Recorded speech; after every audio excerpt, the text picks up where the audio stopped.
Jock, pretty good start for that trial against the Tars, mate. A couple of assists. You must have felt pretty good out there. Yeah, it was nice to get a few good touches. It's just good to see some of the hard work that the boys have been putting in come to fruition, I guess, with the maul and particularly our defence as well. I thought we were pretty resilient there on our line defending. So, yeah, it was a good game for us.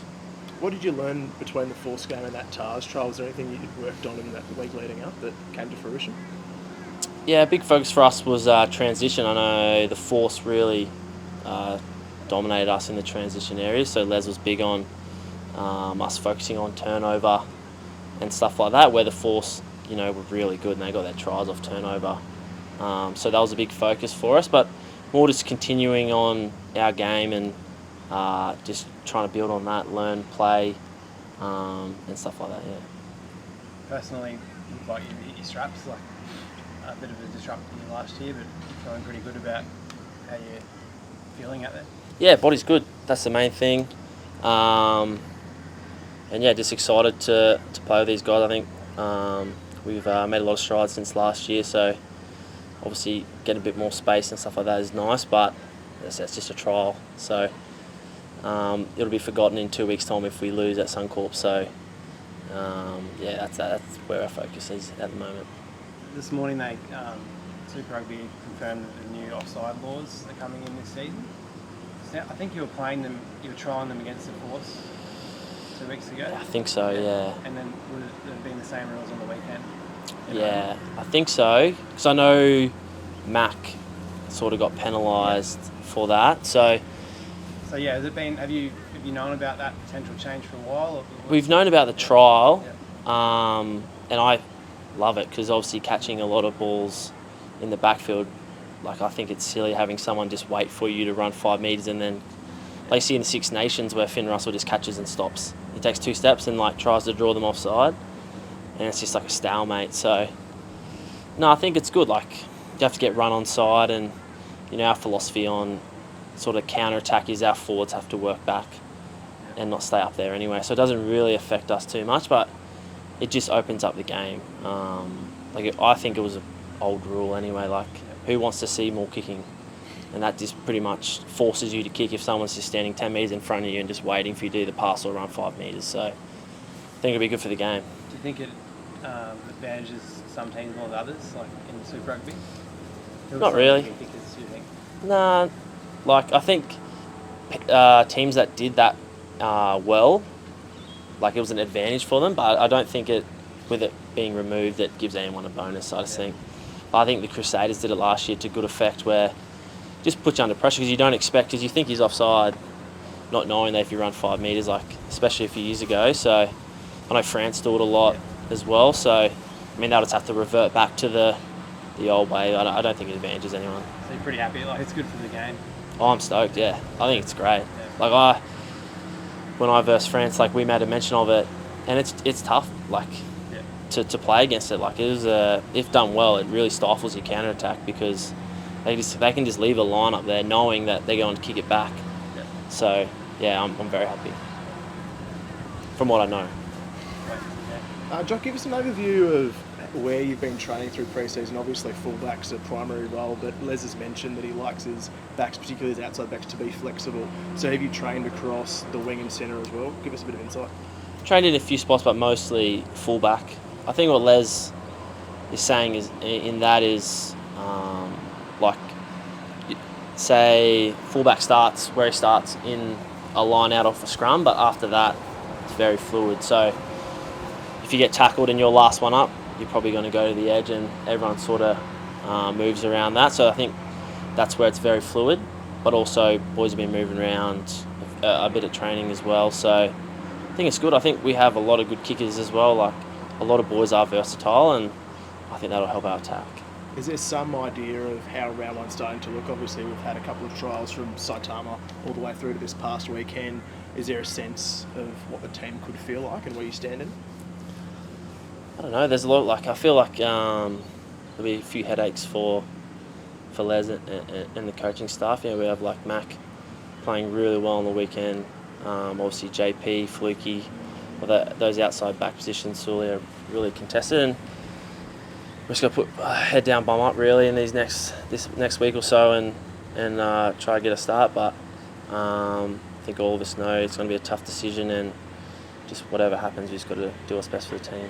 As a fullback, did you feel a bit watching Joey Walton get absolutely pumped by Hunter? I did, yeah. Like, thank God I don't have to tackle him. He's not very tall. I find those guys probably the toughest to tackle, the little short guys, because you can't get under him. And yeah, it was a bit of a bully moment from Hunter, really. He's he's had a good fortnight, hasn't he? He looks pretty confident after like yourself, maybe an underwhelming year last year. Yeah. What do you think from him? I just think he's so physical at the moment.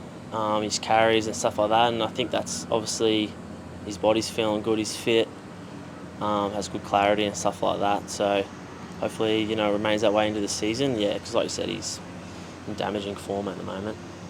Step us through these next few weeks. Obviously, there's no trial this weekend, but do we have maybe an internal game? What sort of steps do we do? What can we see from the Reds going forward to round one? Not sure. We had a pretty light day, like a long review and stuff yesterday. I think I'd say Tuesday, Thursday will be quite big, or Tuesday, Friday, since we don't have a game. We have the long lunch or presentation of the squad on Friday afternoon, so maybe hopefully not too damaging a session. Don't want anyone with a bloody nose on stage or something like that. But yeah, so we get the weekend off, so I'm actually heading down to Yamba with my partner to get away for the last time. So it'll be nice, and then I guess all guns blazing when we're back, because got the Tars. No game bigger for round one. Yeah, exactly. Like as I said before, everyone will good result for us on the weekend, but everyone will forget about it if we lose. Yeah, that's the one that counts. So yeah, we're not reading into that result too much, to be honest. Like, they got a lot of good players, a few guys missing as well, so I know they'll be ready to go. It used to be the sort of game of the year, really, in Australian domestic rugby, Reds v Tars. Is that rivalry still bubbling away internally? Do you see it as a big game for the Reds? Yeah, I think, coming from Brad, who State of Origin player, and obviously Les, he thinks it's a really important game. So, we take it very seriously. Christy, Jock's here for you, mate. Throw a couple of questions. Thanks, Jim. G'day, Jock. Can you just tell me, Les has clearly come in and everyone seems like they're pretty happy under him. Do you feel like the need of a bit of a coaching change was necessary? And do you think that some of the guys that maybe had plateaued a little bit last year will see a bit of a resurrection in them?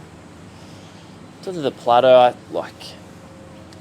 think, I don't want to say injuries, but you don't know what some boys are going through in terms of stuff like that. I think new system, new coaches always helps, because I suppose, had a coach for 5 or 6 years, new coach comes in, you've got to prove yourself again. And that's just the nature of any change, because the new coach has his own ideas. So I think that lift in intensity is just natural when a new coach comes in. I think a lot of sides will see that. Don't want to be disrespectful to Thorny, so I don't think change was needed for us to do well. I think we had to make some improvements on last year, because we definitely weren't where we're at. So that's where I'll leave that. And just on you and your game last year, and kind of for a few years, you were jumping on the wing a couple of times when Geordie was at fullback.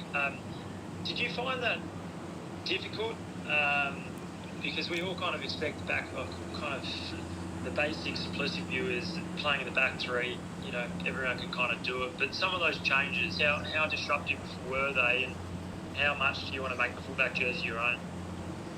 Not really disruptive at all, because I know, as a back three, for instance, some boys want to play fullback some, so someone's obviously going to be on the wing, and whether that's me or Geordie or Sully or Mac, we got to do what's best for the team. And as I said before, the way I play is very similar whether I'm a winger or fullback.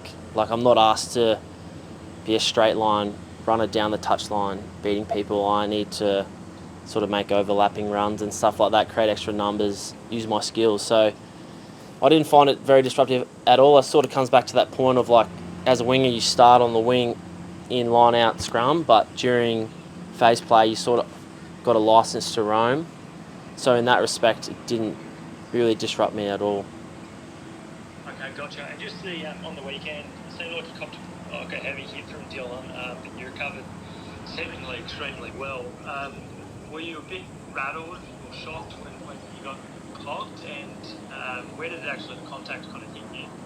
And how much confidence did you actually get out of that individual performance in that first half? Yeah, I think rattled would be a good term because I got hit bloody hard, and I think it might have been a head clash or a tiny head clash because I spoke to Dylan after the game and he made a good point saying if his shoulder hit me in the chin, I'd probably be dead. So because he was flying. So yeah, rattled, but I was fine. Like I passed all the stuff on the field, speaking to Carl, the physio, and then post game as a precaution, I did the HIA and I passed that. So obviously getting hit hard rattles the cage a little bit, but yeah, I was fine. And just in terms of the confidence from that first half, it must be a great kind of way coming into the season. Yeah, it's obviously a confidence builder for me, but as I said before, it's a trial game. Like, struggle, as a team in the next couple of weeks, everyone forgets about that performance. So as much as I'll take personal confidence out of that, like, there's a lot to do, and in the reality or in the scheme of things, it doesn't really mean a whole lot. Yeah, beauty. And just lastly, did anyone speak to Joe Schmidt when he was up there, and kind of was it cool to have a Wallabies coach on the ground again? I have no idea whether everyone spoke to him. I only knew he was there from it getting announced over the PA. But post-game, I was speaking to a lot of my friends on the field, which was awesome. So, and I'm sure a lot of the boys were. I'm not sure anyone really tried to go approach Joe. Yeah, I think we're all just focused on our friends and our family that were there and just being grateful. Well, it's a good way to impress yourself in front of him. Thanks, Jock.